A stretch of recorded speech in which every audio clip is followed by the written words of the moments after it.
Hello one and all, this is Soulful Lordy, James Bullock, once again with another video game first impressions.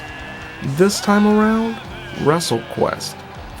For the PlayStation 4, PlayStation 5, Xbox One, Xbox Series X and S, Nintendo Switch, PC, and Netflix games. WrestleQuest is a turn-based RPG based on the wacky world of professional wrestling, but instead of taking control of real-life wrestlers and characters, though there are homages and also various presentations of wrestling personalities and wrestlers that do actually exist, from Jeff Jarrett to Conrad Thompson to the Road Warriors and of course to Macho Man Randy Savage. But all of these characters and all of their representations is rooted in the fact that these characters are presented as toys. Not only as themselves, but also the environment is all rooted in a kid-like presentation that actually has a lot more maturity and depth when it comes to the story and the way it's presented than the aesthetics. You take control as not only Macho Man, an homage to Macho Man Randy Savage by a young toy that has grown up to want to be just like Macho Man, and Brick Logan, who is to a certain extent an Americanized version of Bret the Hitman Hart. And they are two sides of the same coin.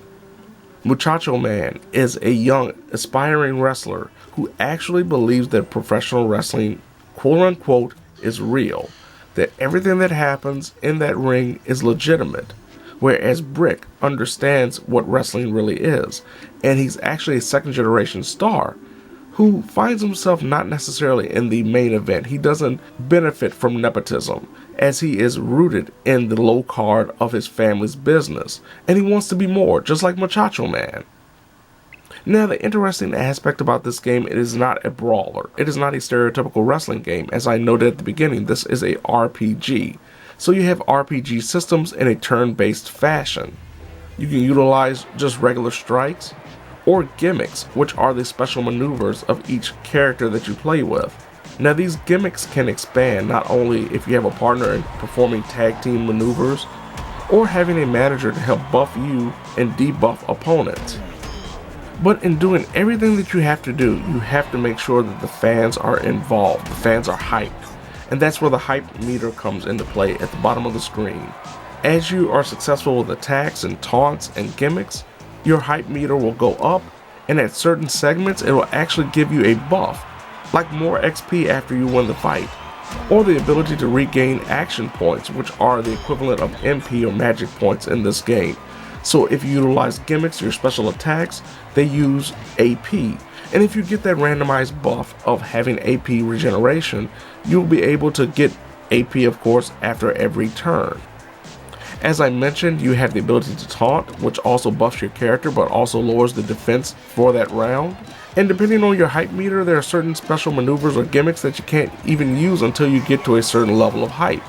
Now, one of the more interesting and, from what I've seen, polarizing additions to the gameplay is the ability to follow up attacks or use defensive measures by hitting, depending on if you're playing with a controller, the face buttons like A, B, X or Y on the Xbox, or square, triangle, X and circle on the PlayStation.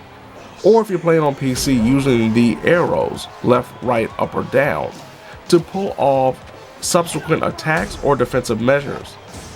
So for example, if you hit a regular attack, you can knock an opponent into the ropes, and when they come back, you can hit them with another attack if you hit the right button prompt. But if you miss, or hit the wrong button prompt, you'll be hit. And the same goes for defensive measures. You can be knocked into the ropes, but if you hit the button prompt at the right time, you can stop a follow-up attack. And there are also other special maneuvers that the opponents will do that you can actually stop a follow-up attack without being, of course, knocked into the ropes. Before major fights, you can actually cut a promo that is, of course, given to you with only a few selections of dialogue choices, but it does help boost your hype. And one of the big things players must also focus on when trying to boost that hype meter is what type of class or hype type that the playable characters have.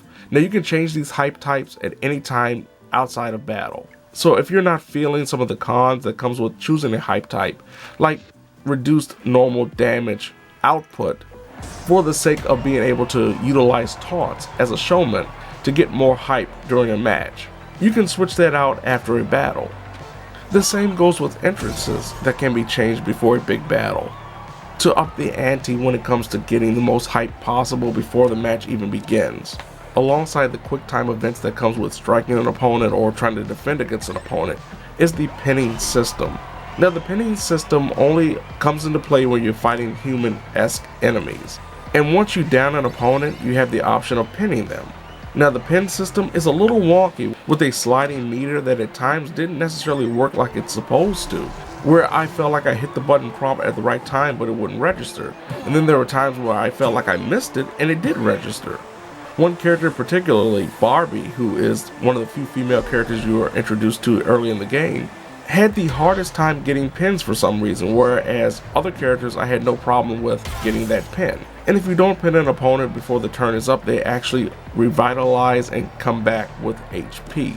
So it's imperative that you try to pin them when you have the opportunity so they do not come back, or fail the pinning combination, because if you do, of course, they will come back again. Of course, like every RPG, there are a plethora of items you can equip. There are upgrade systems, there's a crafting system. One thing I will note too, there is no randomized battles, so it is imperative if you want to stay leveled up to fight every enemy that you see, because if you don't, they do not respawn and there are no random battles, so you will be very underleveled, especially against some of the harder hitting bosses. Technically, the game has proven to be really flawless, other than, as I noted, when it comes to trying to pin an opponent.